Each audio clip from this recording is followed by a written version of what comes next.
If college baseball is a religion, then Baton Rouge is the promised land. And the local restaurants, that's where the faithful gather to eat, drink, and talk Tiger baseball. So whether you're celebrating a big win, mourning a tough loss, or just need some chicken tenders between games of a doubleheader, this town has got you covered. In this episode of Gulf Coastal Connections, we're digging deep into LSU baseball, from the very first squad in 1893 to the legendary hero Alex Box, the big leaguers who got their start in purple and gold, and the mastermind behind multiple titles, Skip Bertman, the man who turned LSU baseball into a dynasty. But here's the thing, you can't talk LSU baseball without talking about the places that keep the fans fed. So grab a seat, pile your plate high, raise a glass to Mike the Tiger, and soak it all in. Because in Baton Rouge, every game is a party, and every meal comes with a side of purple and gold. Go Tigers!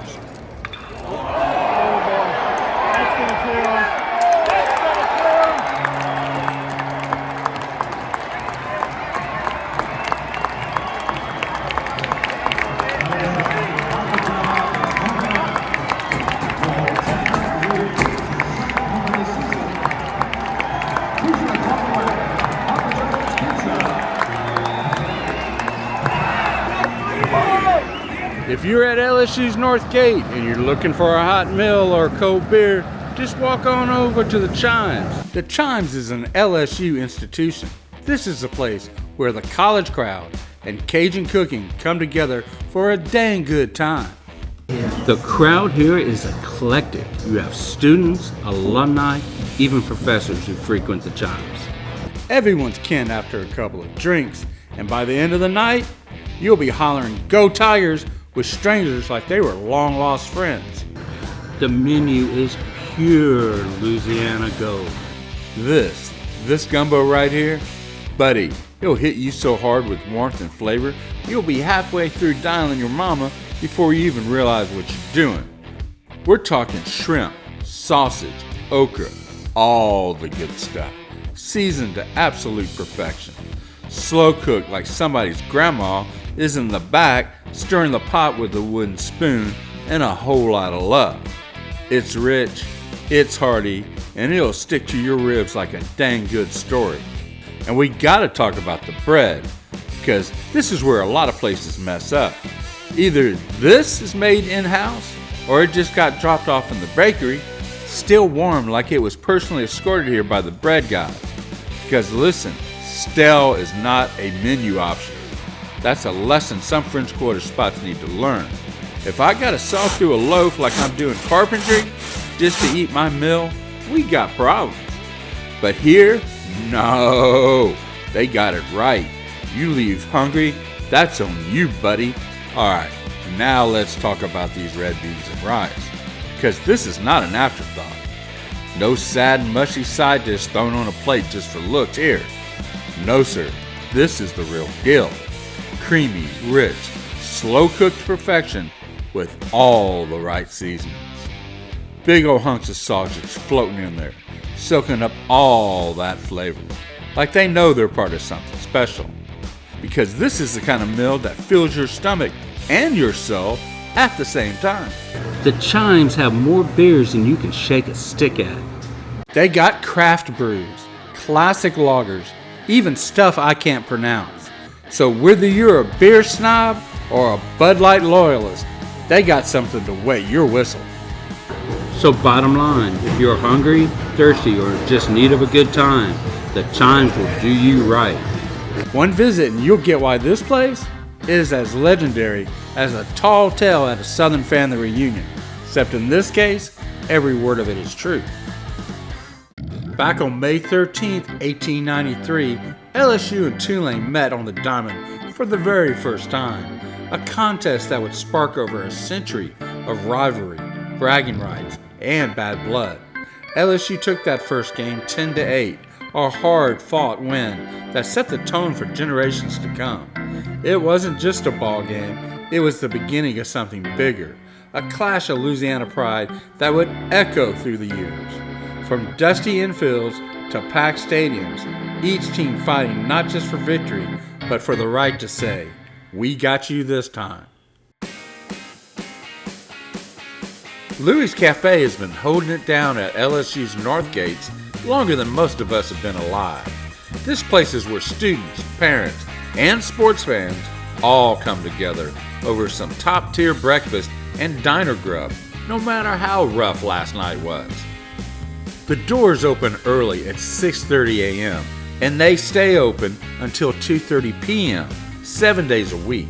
So whether you're crawling in for a cure for your hangover, or just need a solid meal that won't let you down, Louie's has got you covered. Louie's menu has all of the diner classics: biscuit and gravy, fluffy omelets, burgers, pancakes, and waffles. But I am here for one thing: Louie's Cajun hash browns. These bad boys start off with crispy golden potatoes griddled with onions and Cajun seasoning for a bold kick. Then comes your choices, your customization: Colby, Swiss, or Monterey Jack cheese, or if you're feeling a little wild, all of the above. Plus a lineup of toppings straight out of a Waffle House fade dough mashup: mushrooms, peppers, tomatoes, jalapenos, bacon, ham, sausage, chili, and more. My move? I went with the Colby cheese, bell peppers, bacon, and sour cream. Melty, smoky, crunchy, creamy. Perfection on a plate, man. And at $15 in this economy, that is a steal. So yeah, if you're anywhere near Louie's and don't stop in for this, I don't know what to tell you, other than you're making some objectively poor life choices. Louie's Cafe isn't just a restaurant, it's a part of the history of LSU. If you haven't been to Louie's, get on over there as fast as you can. I promise you, you will not regret it. In 1927, Harry Ravenhurst took over LSU's baseball team, coaching longer than anybody before or since. Already leading the basketball squad, he won 2 SEC titles and Coach of the Year honors in 1939 and 1946. After serving in World War II, he returned to finish the job, coaching until 1956, with a record of 220 wins, 226 losses, and 3 ties. I have no idea how you get a tie in baseball. By 1967, he was LSU's athletic director. No big surprise. Some folks are just meant to stick around. So picture this. 2 former LSU athletes get together and they decide, you know what Baton Rouge really needs? They need a sports bar that showcases great Louisiana cooking and bleeds purple and gold. And boom, Walk-Ons was born. Walk-Ons Sports Bistreaux was founded in 2003 by LSU basketball walk-ons Brandon Landry and Jack Warner, opening its first location right here at 3838 Burbank in the very shadow of Tiger Stadium. Inspired by their underdog mentality, they built a sports bar that blended Louisiana flavors, community spirit, and a love for the game. The concept? Well, it took off, expanding to over 60 locations nationwide and earning the title of ESPN's #1 sports bar in America. Saints legend Drew Brees later joined as a co-owner, helping fuel its rapid growth. Now a top-rate franchise, Walk-Ons continues to thrive, giving back through its Game On Foundation, while serving up cold beer and Cajun favorites. Once you walk inside, you realize this isn't just some regular old bar with a couple of dusty jerseys on the wall. No, sir. This place is a full-blown shrine to the LSU Tigers, decked out with memorabilia, wall-to-wall big-screen TVs, and enough LSU energy to make even the most casual fan start hollering, "Go Tigers!"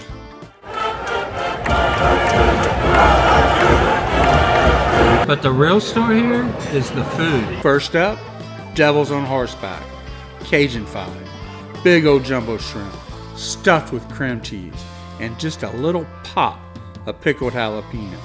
Then wrapped up in crispy, smoky bacon like it's fixing to go to church, y'all. And just when you think it's rich enough, they hit it with a drizzle of hot honey. Because why the heck not, right?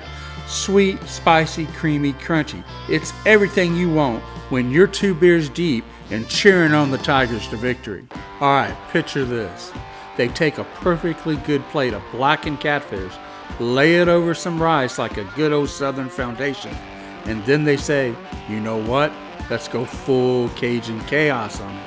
So they drown the whole thing in rich, buttery crawfish étouffée and top it off with a pile of hand-battered fried shrimp.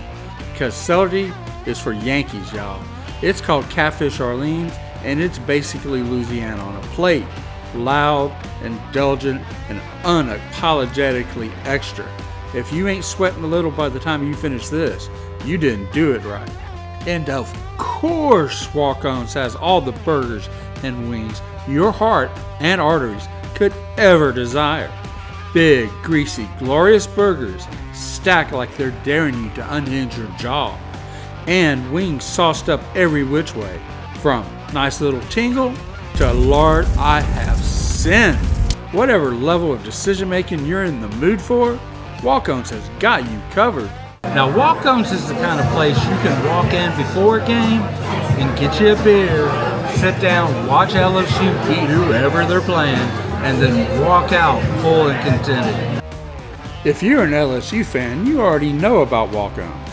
And if you're not, well, go once and you'll be yelling at the TV like you've been a Tiger fan since birth.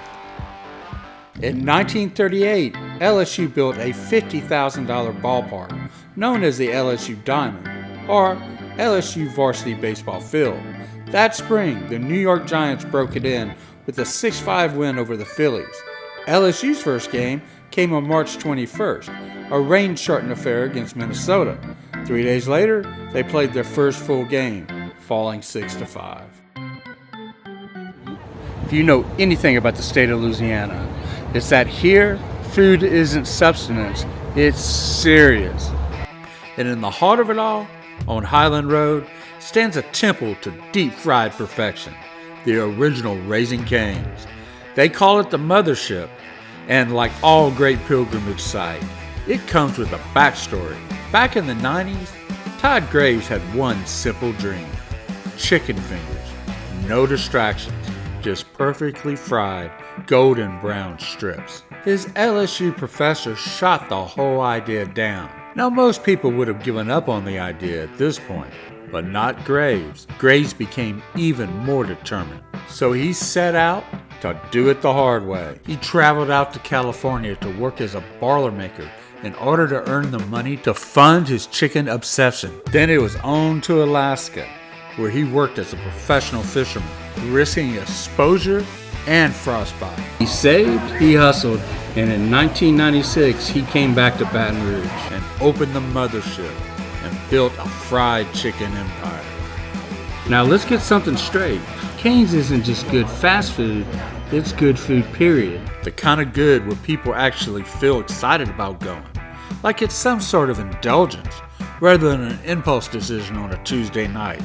And maybe that's because, despite the drive-thru, despite the expansion, despite the near cult-like devotion, Cane's never overcomplicated things. They stuck to the plan, kept it simple, kept it consistent, and didn't mess with what already worked, serving deep-fried goodness to the people. Now let's talk about the Caniac Combo, my order of choice, a gut-busting, artery-blocking, grease-soaked gift from the fried chicken gods. 6 chicken fingers, golden and crispy, crinkle-cut french fries, because Cane's knows better than to serve up limp, soggy potatoes. Coleslaw, yes, I actually eat it, and yes, it is a vegetable, which means I can tell myself this meal is balanced. Texas toast, thick and buttery, grilled just enough to give you that golden crunch. And of course, the lemonade. Fresh squeezed, no artificial nonsense, the kind of drink that makes you feel like you're sitting on a porch in the dead of summer, sweating through your Leonard Skinner t-shirt and happy about it. But the real MVP? The cane sauce. A remoulade-style masterpiece that I don't just dip my chicken in, I dunk, I smother, I drown. It's the kind of sauce that makes you mad you don't have extra, so I order extra. because I am no amateur when it comes to Cane's chicken fingers. The Mothership still stands. The empire has grown. Cane's is everywhere now. Yet, somehow it still feels like a Louisiana thing. A Tiger thing. A fried chicken fairy tale that started because one guy refused to quit on his dreams. Simeon Alex Box was more than an athlete. He was a soldier and a scholar whose legacy endures. A multi-sport standout, he earned a scholarship to LSU in 1938, excelling in baseball after a shoulder injury ended his football career. While studying petroleum engineering, he patrolled right field and batted cleanup. Graduating in 1942, he joined the Army and fought in North Africa. In Algeria, he led his platoon against an enemy machine gun position, earning the Distinguished Service Cross and a Purple Heart. 3 months later, a landmine in Tunisia claimed his life. In 1943, LSU named its baseball stadium in his honor, a tribute that carried forward when the new Alex Box Stadium opened in 2009, ensuring his name will never be forgotten.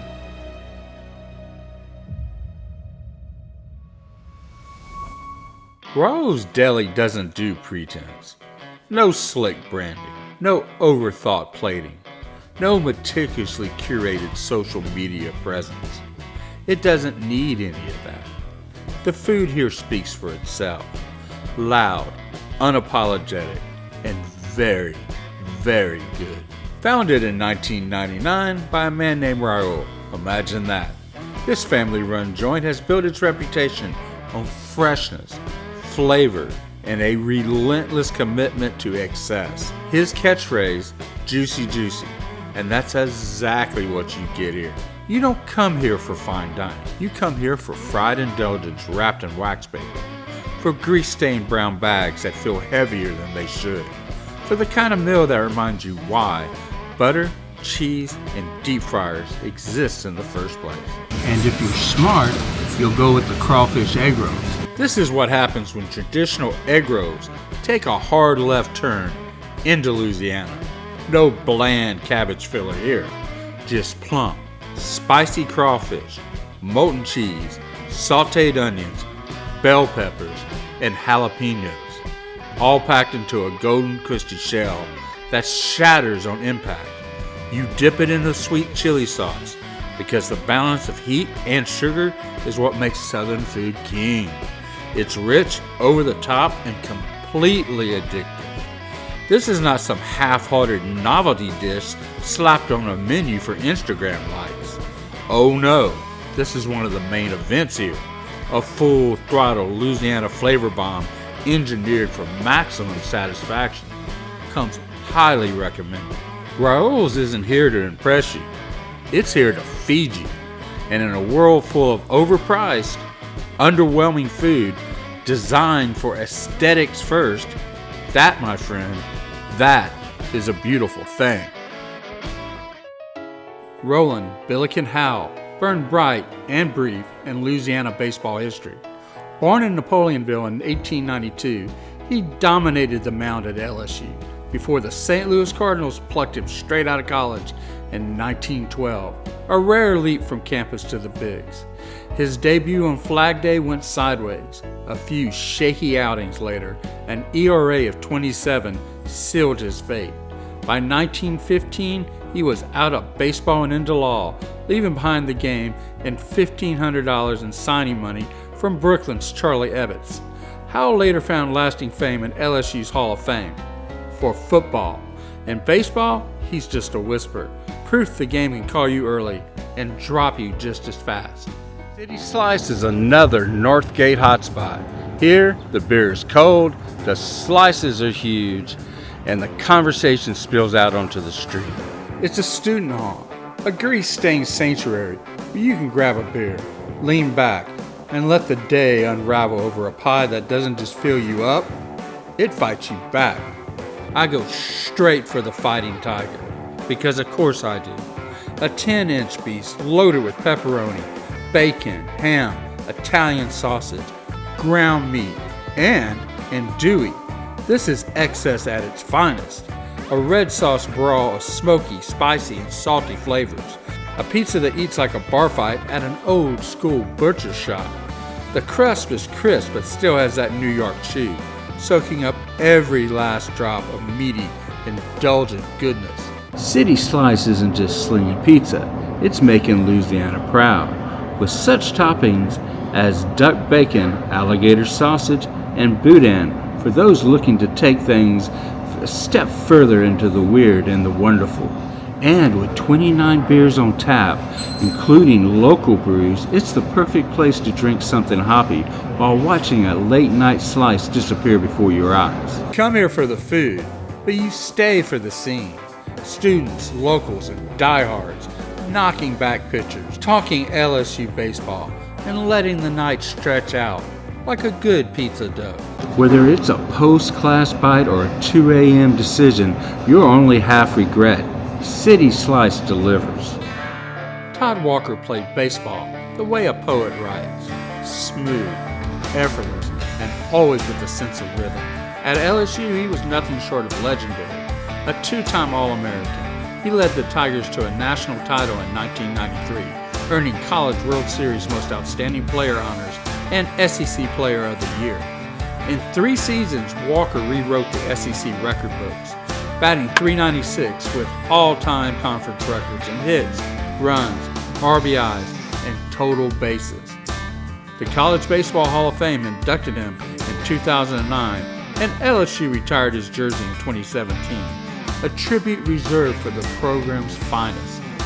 Walker spent 11 years in the majors, finishing with a .289 average, 107 home runs, and 585 RBIs. But in Baton Rouge, he'll always be the kid who made hitting look easy. A Tiger at heart, forever.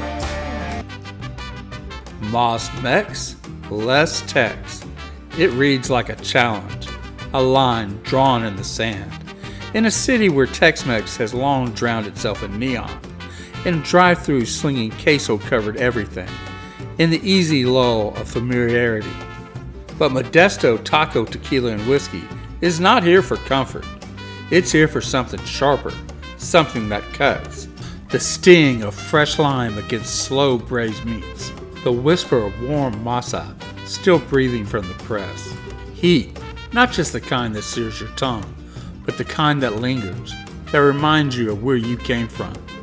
Medesto sits in Southgate Village, orbiting LSU, where students, locals, and the lost all crash into each other, looking for something real. Tortillas aren't an afterthought. They're pressed every morning. Salsa pulled from the earth and the flame, coaxed into something alive. Every choice, intentional. Every bite, a declaration. Flounder ceviche arrives first. Cool, clean, an electric jolt of lime and orange slicing through the silk of avocado. Jalapeno, pico de gallo, fresh, bright, crackling with life. A reminder that food, at its best, has a pulse.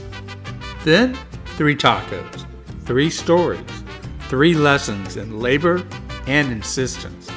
The chicken adobado, grilled, rubbed down in adobo, so deep it seeps into the bones. A hit of chili verde, sharp and unapologetic.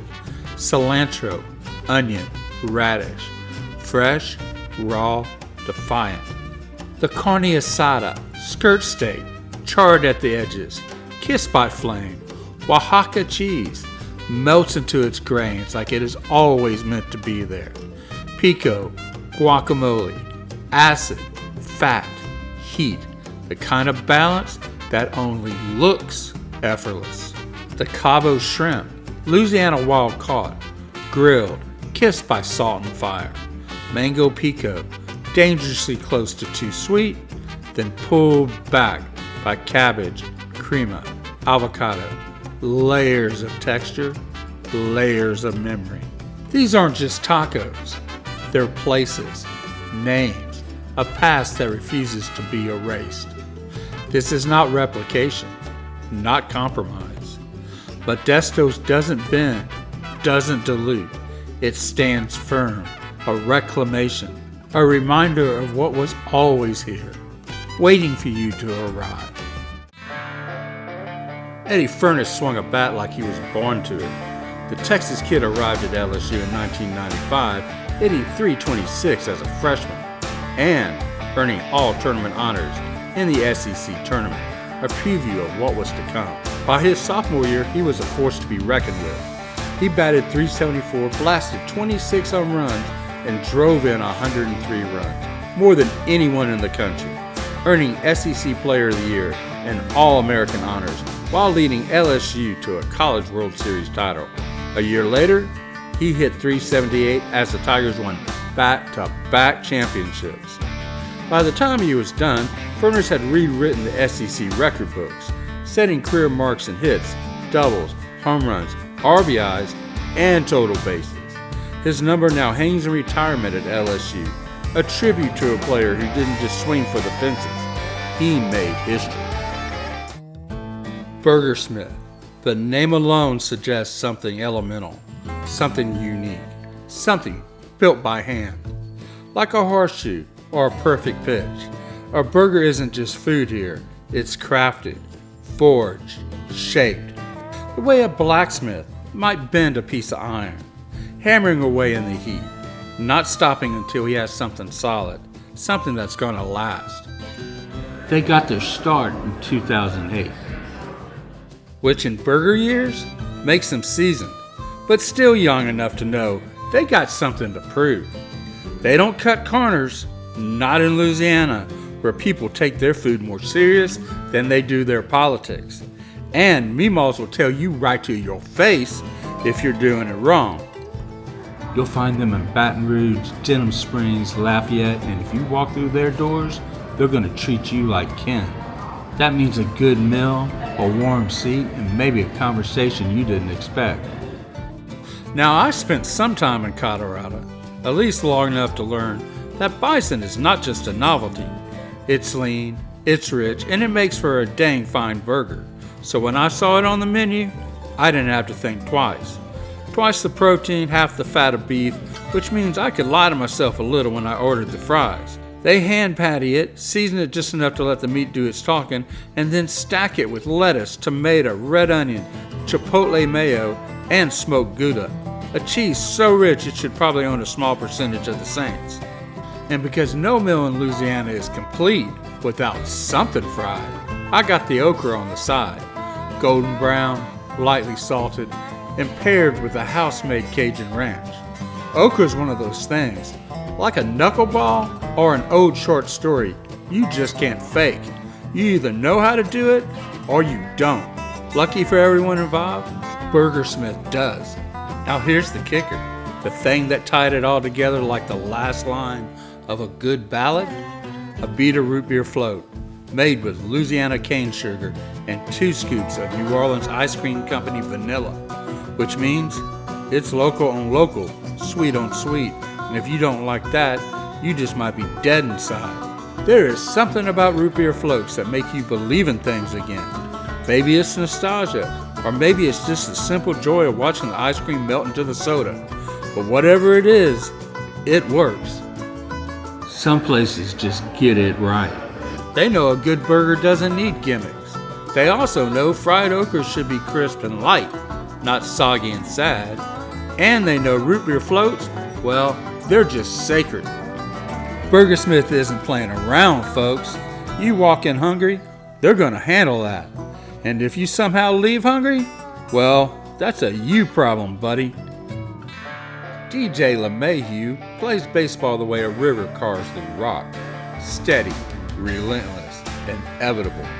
In the 2009 College World Series, he batted .444, carrying LSU to a national title and earning all tournament honors. He brought that same quiet dominance to the big leagues. After breaking in with the Cubs, LeMahieu found his stride in Colorado. In the air, deep left center field, and this one is gone! Wow! He became a machine in pinstripes. In baseball since July 4th. Now LeMahieu powers one to center field. That ball is gone! Gary Sanchez called him La Machine for his relentless hitting, while others dubbed him Big Fundy for his flawless fundamentals. With the Yankees, he proved that simplicity could be lethal. In 2019, he was an All-Star and Silver Slugger. LeMahieu swings at the first pitch and hammers it. Yep, it's gone.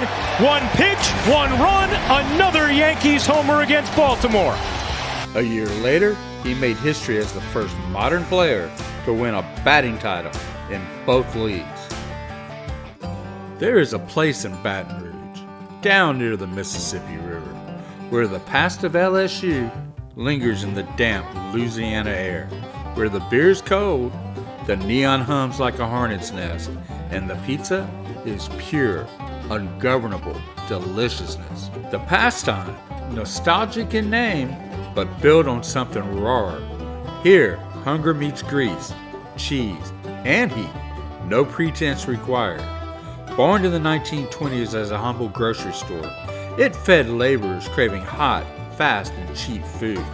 By 1945, booze arrived, and the primetime thrived just beyond LSU's prohibition zone, drawing students and faculty alike. The laws changed, but the legend has endured. And here pizza is not an afterthought. It is the thought. Forget that thick, doughy, overhyped monstrosities you get in the tourist trap. The Pastime's pizza is thin, crispy, and cooked like they mean it. A no-nonsense testament to the beauty of excess, built for survival rather than spectacle. Take the Creole pizza here. A creation so inherently Southern it could win a parish selection, on name recognition only. Their homemade spicy red sauce is a warning shot, bold, unapologetic, and perfectly paired with a reckless heap of Gulf shrimp, fresh cut red onions, okra, homegrown diced tomatoes, and a righteous blend of cheese. When you take that first bite, when the shrimp, the sauce, the cheese, and the crunch of that perfect crust collide in a symphony of excess, you remember why places like this exist. The Pastime is an equal opportunity enabler. It doesn't give a dang if you're a broke college kid, a washed up gambler, or a Hollywood A-lister slumming it in the Deep South. Angelina Jolie, Billy Bob Thornton, Matthew McConaughey, heck, even Willie Nelson have pulled up a chair here. LSU legends from Billy Cannon to Simone Augustus have eaten here. Every Louisiana politician worth their salt, Edwin Edwards, Buddy Roma, a whole line of sheriffs, judges, and senators have sat in these booths elbow deep in marinara, making backroom deals over thin crust and cold beer. There's no Michelin star here, no farm-to-table nonsense, no gimmicks, no branding, just the Pastime, standing for nearly a century because people keep coming back, not just for nostalgia, but for the food, the stories, and the comfort of things that have never changed. If you're in Baton Rouge, order the pizza, extra napkins, cold beer, no regrets. When you wake up the next morning, groggy, stuffed, and wonder if it was all a dream, you'll know it wasn't. The Pastime isn't just a restaurant, it's an LSU institution. Go Tigers! Skip Bertman didn't just coach baseball at LSU, he built it. Before he arrived, college baseball was an afterthought here, something folks paid attention to once fighting Tiger football went into hibernation. But Bertman saw what others didn't, that with the right mix of talent, discipline, and belief, he could turn LSU into a powerhouse. And that's exactly what he did.